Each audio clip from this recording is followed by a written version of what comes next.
True strength lies in mastering yourself, not in dominating others. Meekness isn't weakness, it's self control, strength under self control. In a world that celebrates the loudest voice in the room, that guy who never backs down from a fight, that alpha who supposedly controls every situation. I'm telling you, the real power operates differently. The man who can control his own emotions, his impulses, and reactions, he's not soft. He's the most dangerous man in the room because he chooses his battles instead of letting his battles choose him.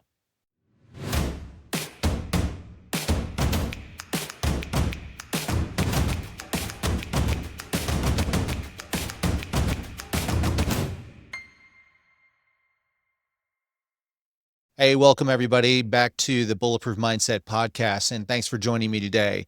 We're cutting through the bullshit about what it means to be a strong man in today's world. And if you're sick of feeling like you're either supposed to be some hyper-aggressive alpha or some spineless pushover, this episode is specifically for you.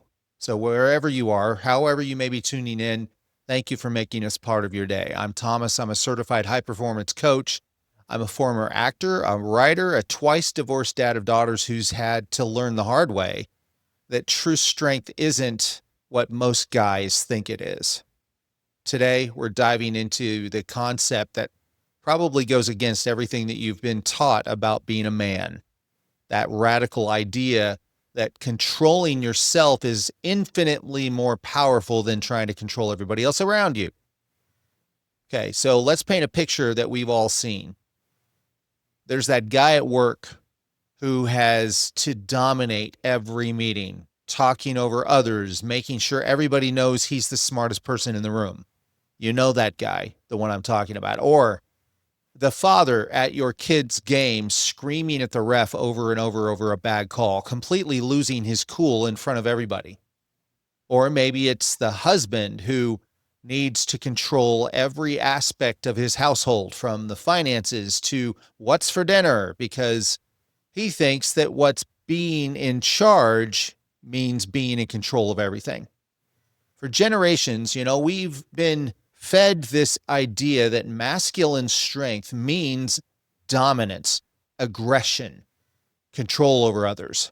We're taught that to be respected, we need to be feared. To be powerful, we need to be in control of what others have to submit to. And to be strong, we can never show weakness, much less vulnerability.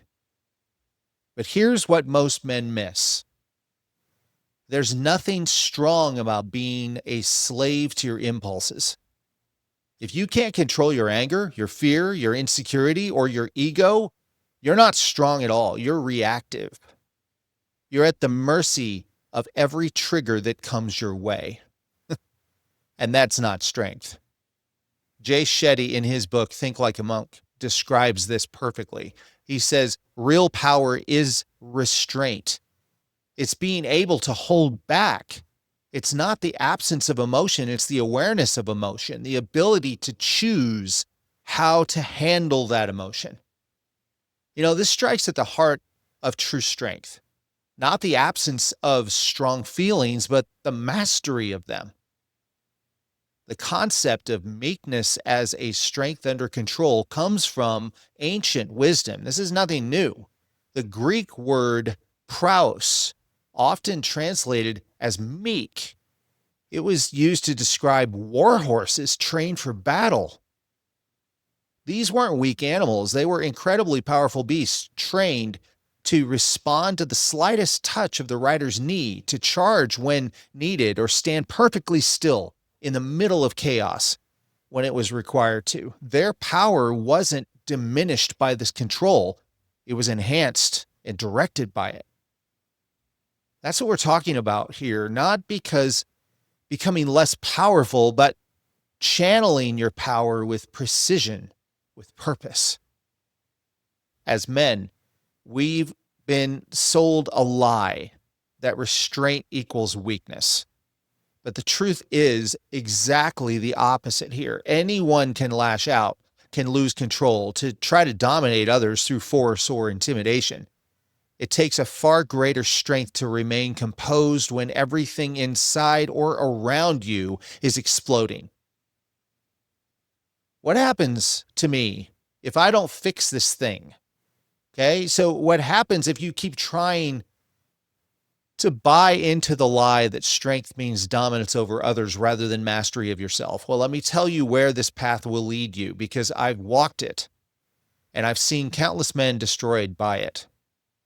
My first marriage ended in large part because I confused control with leadership. I thought being the man of the house meant having the final say in the decisions, in being right all the time, never showing vulnerability, etc.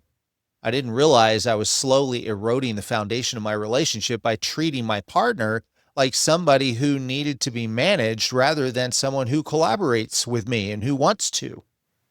By the time my second marriage rolled around, I hadn't fully learned this lesson or figured it out. I was still reacting instead of responding, still letting my ego drive many of my interactions, and still struggling to be the vulnerable person that I needed to be when it mattered the most. And guess what? That marriage failed too.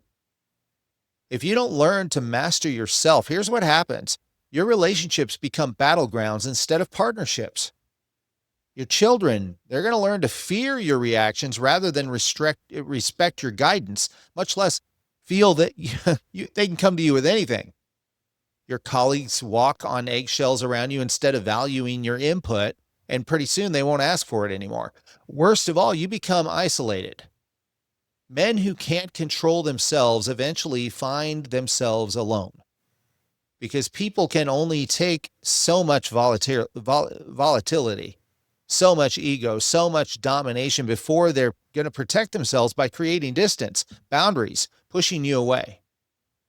As Brendan Burchard warns us in High Performance Habits, he says, lacking emotional regulation and self-awareness, we become slaves to our own impulses and blind to our impact on others.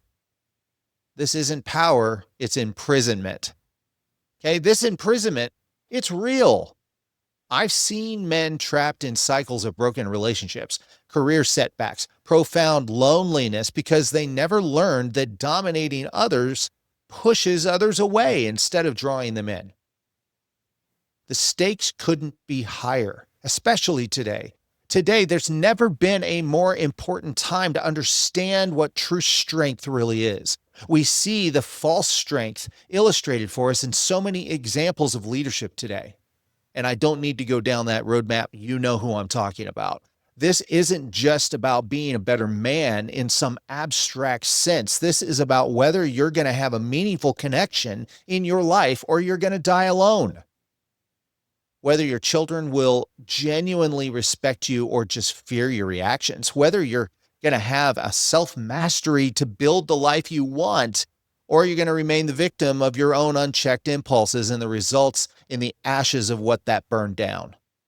Hey, it's Thomas, and if this episode resonates with you, I want to make sure you know about our free community, Becoming Bulletproof. It's a free community built for people just like you, people that feel stuck in the shadow of past failure or struggling just to move forward after setbacks and challenges in life.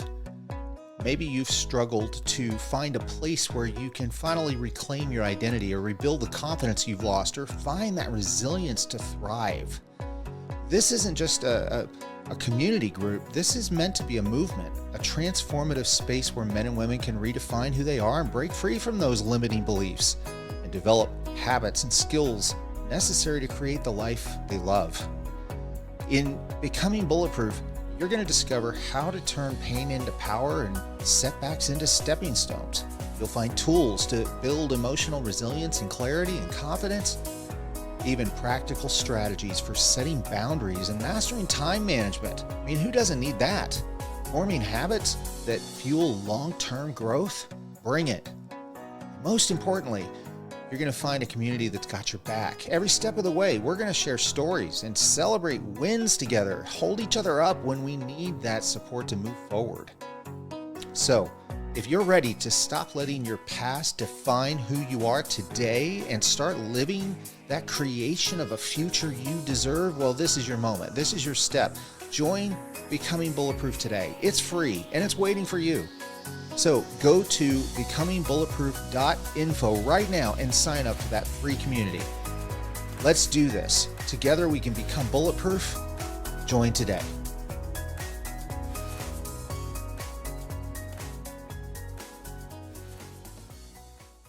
I want to share a little bit of my personal story about how I've learned the true meaning of strength through one of the most challenging periods of my life.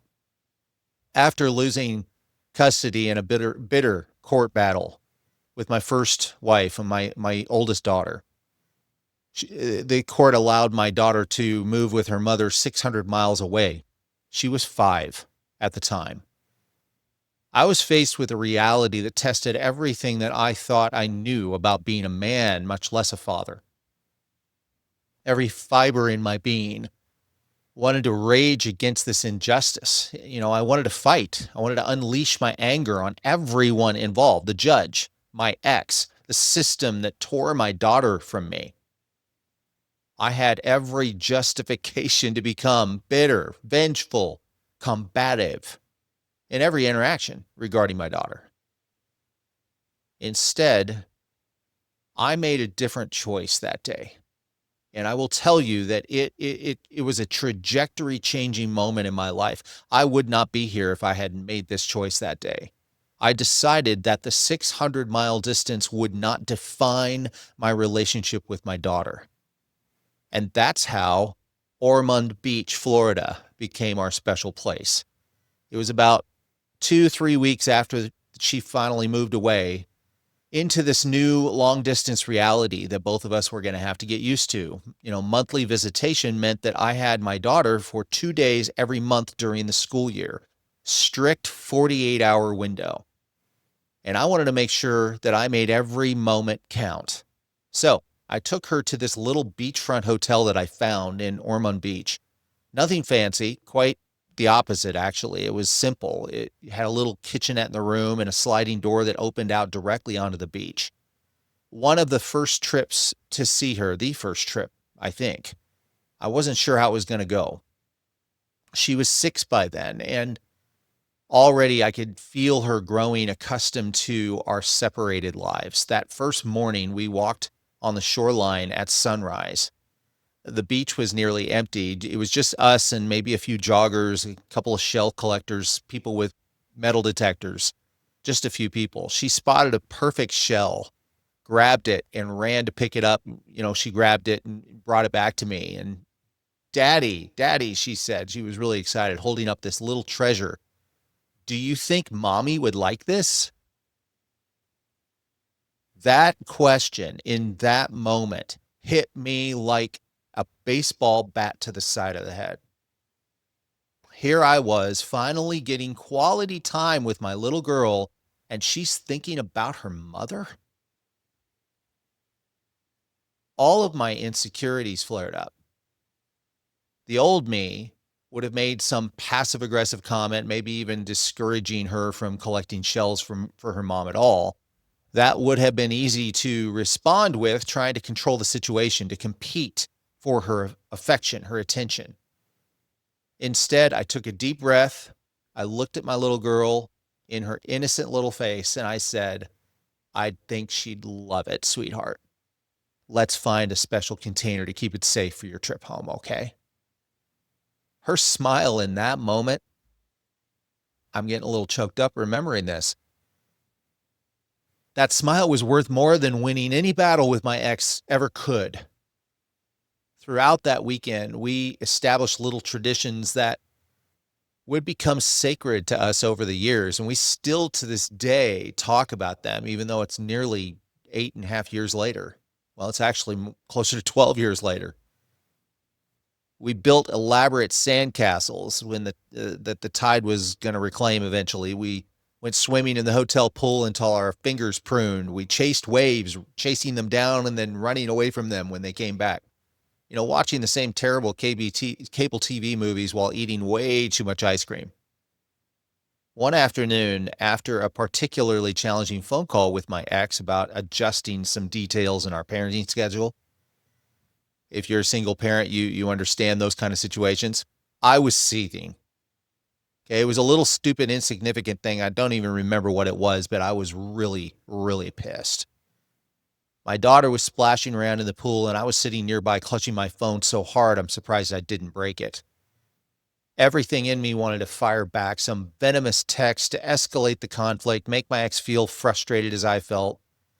I looked up at my daughter, joyfully playing without a care in the world, and I realized something really important. Every ounce of energy I was putting into fighting with her mother was energy taken away from being present with her. Every moment spent trying to dominate or control a situation I ultimately couldn't control was a moment I was not fully there for her, and it was a moment I would never get back.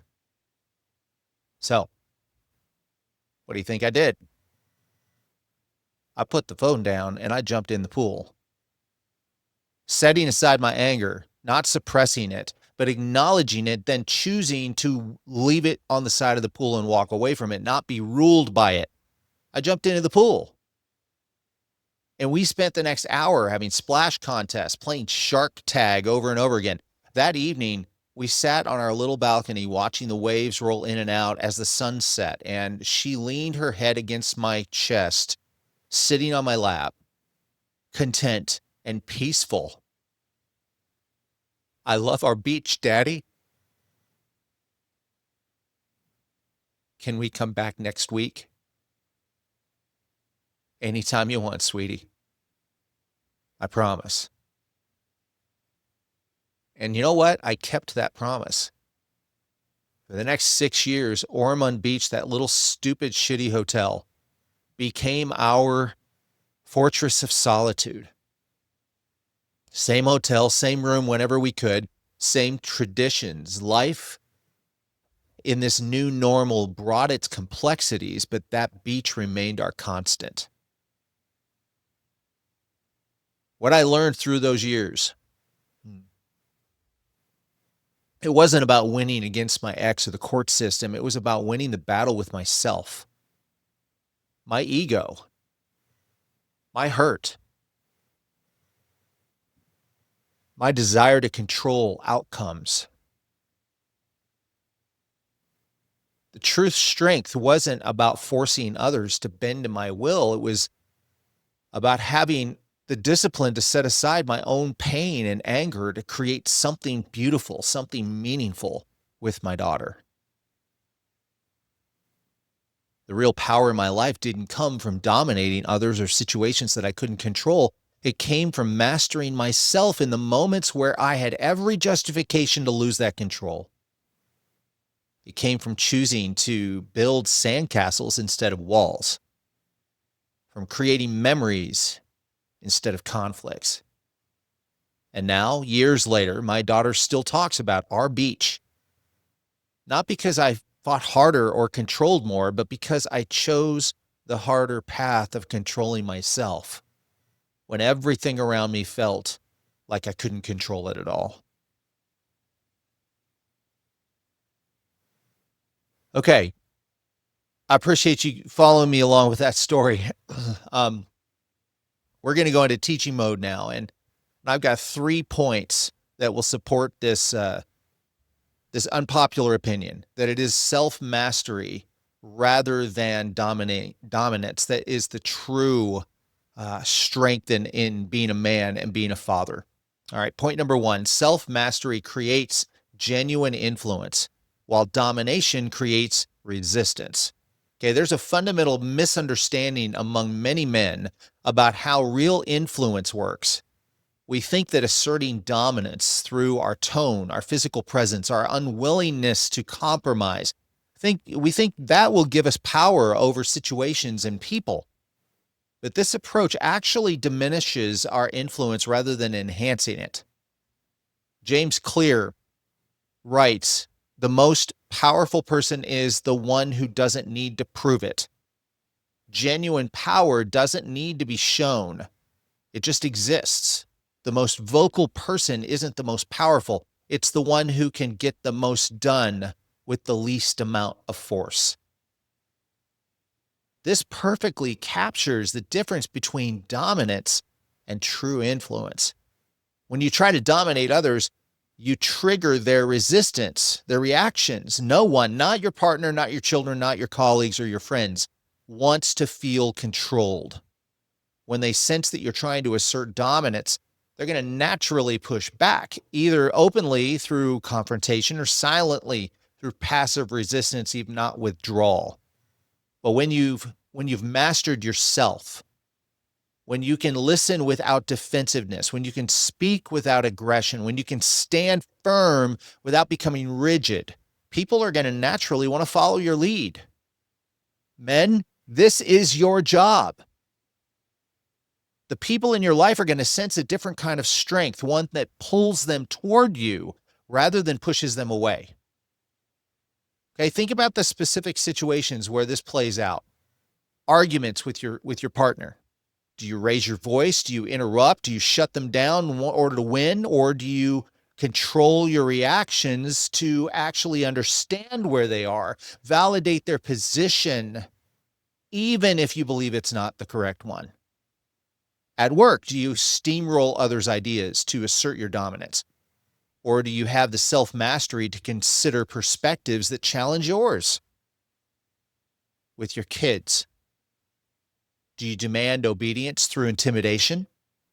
Or do you model self-control that you want them to develop themselves? Consider the real life example, okay, of Phil Jackson, NBA all-time great coach, the Zen master he was called, who led 11 teams to 11 NBA championships. Okay, former player John Solly described Jackson's unique leadership. He said this: Phil never yelled. He never tried to dominate the room, but he had more influence than any coach I've ever seen. When chaos hit during a game and everybody was losing their minds, Phil would be this center of calm control. That made us want to follow him anywhere. Jackson's self-mastery created the genuine influence that domination never would have. And guess one player Phil coached? The greatest player in NBA history, Michael Jordan. Guys, men specifically, do you want to win or do you want to lead? Do you want to be right or do you want to be strong? You need to think about those extremes in your life, in your home, in your marriage, in your parenting, in your job, in your private life, if you want to master yourself. Okay, point number 2. Emotional regulation is the foundation of true strength and resilience. Many men confuse emotional expression with emotional weakness. Okay? And I'm going to say this, guys. Women, you're not helping by judging a man when he is emotional. This is one of the reasons why men shut down emotionally, is because they're afraid of feeling judged and shamed, etc., and blamed at whatever. Guys, you're not great at sharing emotion, okay? Just accept it. Men, we're not great at showing emotion. And we're not great at showing emotion because we don't show it enough to get better at it. And so we suppress it. That is emotional weakness. Okay? Men believe that being strong means never showing fear, never showing sadness, never showing uncertainty.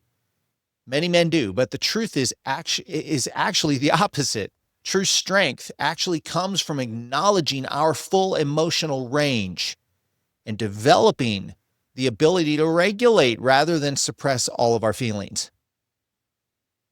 One of my mentors, Mel Robbins, she addresses this misconception directly between the eyes.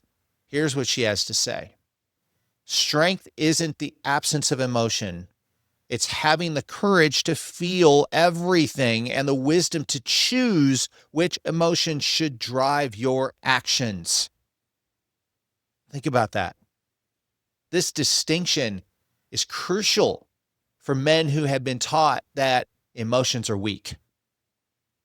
Emotional regulation, the ability to experience feelings without being controlled by them. That's how I'm clearly defining this. Emotionally regulating yourself is developing the skill of experiencing your feelings, but not allowing them to control you. That's the true foundation of resilience. When you can acknowledge the fear without being paralyzed by it, feel the anger without lashing out, experience disappointment without spiraling into despair, you develop unshakable confidence to your core that no external circumstance will ever topple. This kind of strength requires practice in very specific situations. When you receive criticism, can you feel the initial sting without becoming defensive? When plans fall through, can you acknowledge disappointment without blaming someone else? When facing uncertainty, can you admit your concerns without being consumed with anxiety? For a powerful real-world example of this principle, I want you to look at Viktor Frankl, who survived the Nazi concentration camp and wrote about his experience in his book, Man's Search for Meaning. Frankl discovered that even in the most horrific circumstances where he had no control over his external environment, whether he was going to live through the day, he maintained control over his internal response. This is him speaking here in his book. The one thing you can't take away from me is the way that I choose to respond to what you do to me. The last of one's freedoms is to choose one's attitude in any given circumstance. Men, we have a problem with how we respond to treatment of others. We need to learn to control those feelings instead of allowing them to control us. This represents the ultimate example. Frankl's example represents the ultimate example of strength through self-mastery instead of dominance over others. Point number 3. Boundaries require greater strength than barriers do. Okay, many men confuse setting healthy boundaries with building impenetrable barriers. We think strength means never being affected by others, never being vulnerable, never allowing ourselves to be influenced or changed. But the true strength lies in establishing clear boundaries while remaining open and connected. Lisa Turkhurst makes this distinction clear in her work on boundaries. She says this: boundaries are about honoring and respecting yourself while still remaining engaged and connected. Barriers are about protection through isolation. One requires strength, the other is rooted in fear. It's not supposed to be this way. I just love that quote because it's so true. This differentiation strikes at the heart of genuine masculine strength. Setting boundaries requires tremendous self-mastery because it means clearly communicating your limits without aggression or apology. It means to maintain your position under the pressure without becoming rigid. Being willing to enforce consequences consistently and calmly, and staying connected, compassionate even, while upholding your standards. This is far harder than either extreme, dominating others through force or avoiding conflict entirely through passivity. It requires precisely the kind of strength under control that defines true meekness. Okay, in practice, this is kind of what it may look like. You're calmly telling your boss, I can't take on another project right now and maintain quality work. Instead of either overcommitting, just saying yes, or exploding, saying, what the blank are you doing to me? Another example, telling your partner, I need some time alone to process this, instead of either shutting yourself down completely or shutting them down completely or lashing out. Or in the parent role, informing your child that behavior has consequences without either raging or capitulating, giving in because it's easier just to go along and get along, or raging against them because you're so upset. A compelling real-world example comes from Nelson Mandela, who spent 27 years in prison, yet emerged without a spirit of vengeance. When he became South Africa's president, he demonstrated extraordinary strength by establishing clear boundaries against retribution, something he, more than anybody else, had the right to take. He remained open to reconciliation with his former oppressors. As he put it, I knew that if I didn't leave my bitterness and hatred behind in the prison I left, I'd still be there. Mandela's strength wasn't in dominating his enemies, it was in mastering himself and maintaining the boundaries without barriers. Boundaries are harder than barriers because barriers basically mean you're isolating yourself. You're putting distance between you and the people in your life. The connections are broken. That's often going to be easier to do in the moment, but the long-term effects, the impacts of that are going to be much more severe. We've covered a lot of ground today, challenging this widespread misconception that strength means dominating others rather than mastering ourselves. And we've seen how the true power comes not from controlling those around us, but from controlling our own responses, our emotions, our actions. The truth is clear. Meekness isn't weakness. It's strength under control. And this controlled strength creates genuine influence, builds resilience through emotional regulation, and it establishes healthy boundaries without disconnecting barriers. So, where do you start putting this into practice? I want to recommend that you begin with one small step this week. Identify a situation where you typically try to assert dominance. Maybe it's an argument with your partner, a disagreement at work, or a challenging moment with one of your children. Instead of focusing on controlling the outcome or controlling the other person, I want you to shift your attention to controlling your own responses. Can you speak more slowly? Can you listen to understand? Can you pause before reacting? Consider the other perspective before asserting your own. These small exercises in self-mastery, they will begin building the muscles of true strength. Remember, the man who controls himself has nothing to prove to others. Nothing. His strength isn't dependent on domination or validation. Other people's validation doesn't mean anything to him anymore because he is controlling himself. It flows from within, and it influences without force.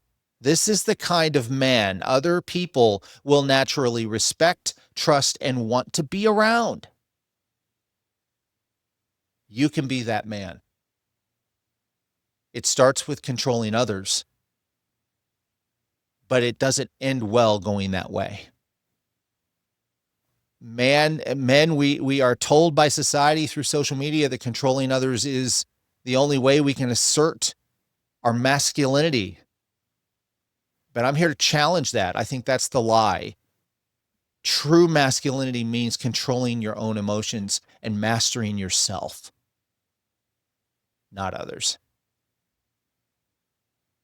If today's message resonated with you at all, I want you to please hit that subscribe button wherever you're listening or watching. You don't want to miss future episodes, and check out the past ones as well in the Bulletproof Mindset podcast. You can also follow us on YouTube and Instagram and TikTok, and check out our free resources at becomingbulletproof.info/resources for more content, information, even support and strategies. The challenges are real. The traditional ideas of masculinity are out there, and they're beating us, they're pummeling us to death. This can help you develop true strength. If you're a woman listening to this and you have a man in your life, I'm sure that there are points in this that helped you be able to relate to him a little bit better. Share this with him. Listen to it with him. Don't forget to check out our free resources as well. It's all about working together to build our strength from the inside out. So thank you for tuning in to the Bulletproof Mindset podcast. Again, if this episode challenged your thinking about what real strength looks like, please share this with a friend or family member who you think might need to hear this message. Sometimes the most powerful gift that we can give each other, or especially another man in our life, is the permission to be strong in a different sort of way. I'll look forward to seeing you next time. And as we continue to redefine what true masculinity strength looks like, not as domination, but that pushes others away, but as self-mastery that draws others into us and creates the meaningful connections and the impact that we all deeply need and desire. Have a great day, everybody.